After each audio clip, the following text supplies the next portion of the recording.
آتا ہے کہ جی جب سب کچھ لکھا جا چکا ہے کہ میری موت کس حالت میں آئے گی، قبر میں میرے ساتھ کیا ہونا ہے اور قیامت میں میرے ساتھ کیا ہونا ہے، پھر اس کے بعد میرے لیے جنت یا جہنم کا فیصلہ بھی ہو گیا ہے، تو میرے عمل کرنے کا کیا فائدہ؟ لوگوں کو یہ دھوکہ ہوتا ہے، یہ سوال یہاں کیا جاتا ہے، یہ مسئلہ تقدیر ہے، اور تقدیر کے مسئلے پر لوگوں کے ذہنوں میں یہ سوال ہوتا ہے کہ جب سب کچھ لکھا جا چکا ہے، کل فی کتاب مبین، تو پھر عمل کرنے کا کیا فائدہ؟ مجھے نیک عمل کا کیا فائدہ؟ مجھے برے عمل کا کیا نقصان اگر سب کچھ پہلے سے طے ہے؟ تو میرے محترم بھائی اور دوستو، اس مسئلے کو بھی سمجھنے کی ضرورت ہے۔ طے ہے، اس کا یہ مطلب نہیں ہے کہ آپ اچھا کریں یا برا کریں نتیجہ طے ہے، اس کا یہ مطلب نہیں ہے۔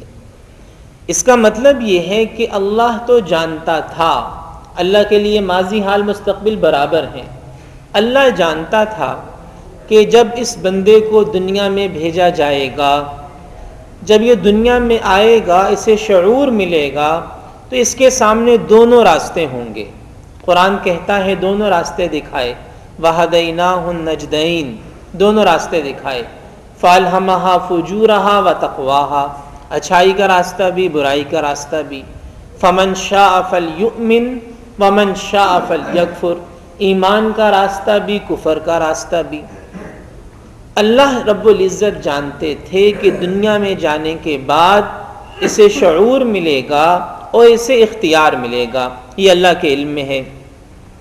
اب اختیار ملنے کے بعد اللہ کے علم میں ہے کہ یہ اپنے اختیار کو کیسے استعمال کرے گا۔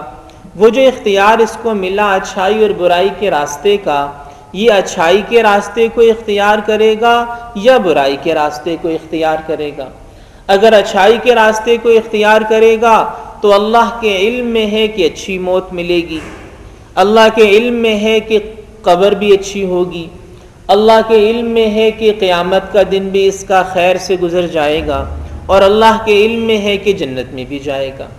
اور اگر برائی کے راستے کو اختیار کرے گا، اللہ کے علم میں ہے کہ یہ برائی کے راستے کو اختیار کرے گا، موت بری ہوگی، قبر خراب ہوگی، قیامت کے دن پھنس جائے گا اور جہنم میں جائے گا۔ یعنی اللہ نے اس کو نیکی پر بھی مجبور نہیں کیا، اللہ نے اس کو برائی پر بھی مجبور نہیں کیا، ہاں اللہ کے علم میں ہے کہ یہ کیا کرے گا۔ یہ دونوں الگ الگ باتیں ہیں۔ لہٰذا یہ کہنا کہ میں عمل کیوں کروں، میں برائی کے راستے پر چلوں یا اچھائی کے راستے پر چلوں، معاملہ طے ہے، معاملہ آپ نے طے کرنا ہے۔ اللہ تو صرف جانتا ہے کہ یہ ایسے کرے گا، اللہ نے اختیار دے دیا۔ جب اختیار دے دیا تو لہٰذا اب اچھائی کے راستے پر چلیں گے تو جنت میں جائیں گے، برائی کے راستے پر چلیں گے تو جہنم میں جائیں گے۔ اس مسئلے کو سمجھانے کے لیے علماء نے ایک واقعہ، ایک قصہ بیان کیا، لکھا، جس سے اس تقدیر کے مسئلے کو سمجھا جا سکتا ہے۔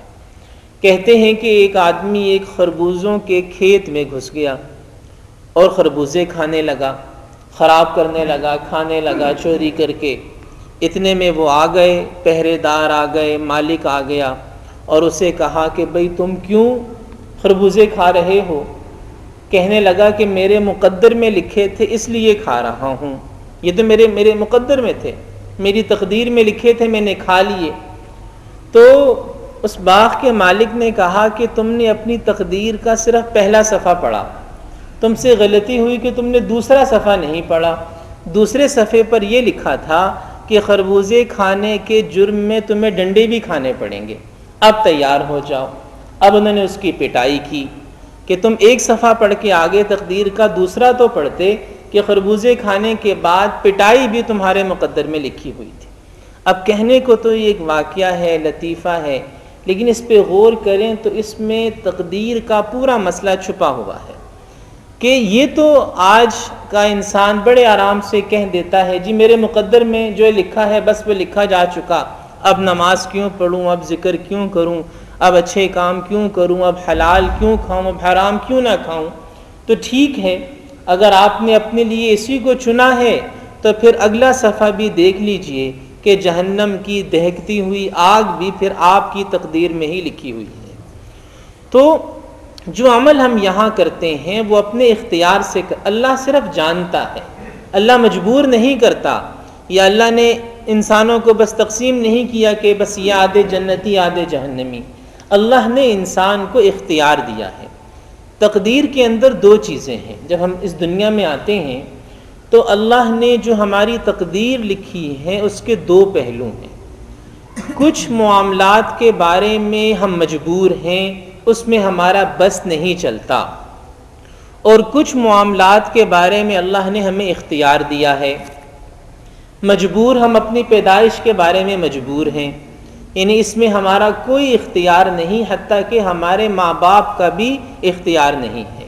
یہ اللہ کا فیصلہ ہے۔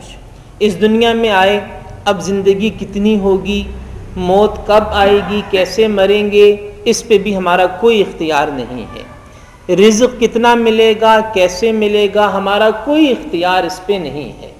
اولاد کتنی ملے گی، کیسے ملے گی، بیٹا بیٹی، انسان کا کوئی اختیار نہیں ہے۔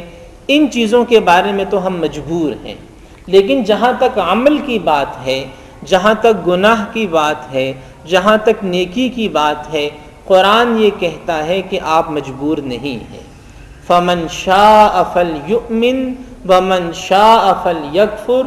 سورہ کہف میں واضح اعلان ہے کہ جو چاہے ایمان کا راستہ اختیار کرے، جو چاہے کفر کا راستہ اختیار کرے، اس میں اللہ نے انسان کو اختیار دے دیا۔ تو تقدیر اختیار اور جبر کی درمیانی کیفیت کا نام ہے۔ حضرت علی رضی اللہ تعالیٰ عنہ کے پاس ایک آدمی آیا، اس نے کہا کہ تقدیر کیا ہے؟ آپ نے اسے کہا کہ کھڑے ہو جاؤ، وہ کھڑا ہو گیا۔ آپ نے کہا کہ اب ایک ٹانگ اوپر اٹھا لو، اٹھا لی۔ کہا اب دوسری بھی اٹھاؤ، کہنے لگا یہ نہیں ہو سکتا۔ فرمایا اسی کا نام تقدیر ہے۔ یہ تقدیر ہے کہ کچھ اختیار تو تمہیں ہے، تم کھڑے ہوئے تمہارے اختیار میں، ایک ٹانگ اٹھا لی یہ بھی تمہارے اختیار میں، اب اگر تمہیں کہوں دوسری اٹھاؤ تو تم نہیں اٹھا سکتے، گر جاؤ گے۔ تو یہی تقدیر ہے کہ کچھ اللہ نے اختیار دیا، کچھ پہ اللہ نے مجبور کیا۔ جس میں مجبور کیا ہے اس پہ اللہ نے پابند کیا کہ اللہ کا شکر ادا کرتے رہو، اور جس میں اختیار دیا اس میں اللہ نے پابند کیا کہ نیکی کے راستے پر چلو گے تو جنت میں جاؤ گے، برائی کے راستے پر چلو گے تو جہنم میں جاؤ گے۔ بس یہ ہے مسئلہ تقدیر، آسان۔ یہ وہی تقدیر ہے جسے ہم ایمان مفصل میں کہتے ہیں کہ والقدر خیرہ وشرہ من اللہ تعالی، کہ تقدیر پر بھی میں ایمان لایا۔ جن چیزوں پر ایمان لانا واجب ہے ان میں سے ایک تقدیر بھی ہے، جسے یہاں بیان کیا گیا کل فی کتاب مبین، یہ سب کچھ کھلی کتاب میں یعنی لوح محفوظ میں اللہ نے محفوظ کر رکھا ہے کہ ہر انسان کے ساتھ مستقبل میں کیا ہونے والا ہے۔ اللہ سبحانہ و تعالی ہم میں سے ہر ایک کو ان تمام باتوں کو سمجھ کر ان پر عمل کرنے کی توفیق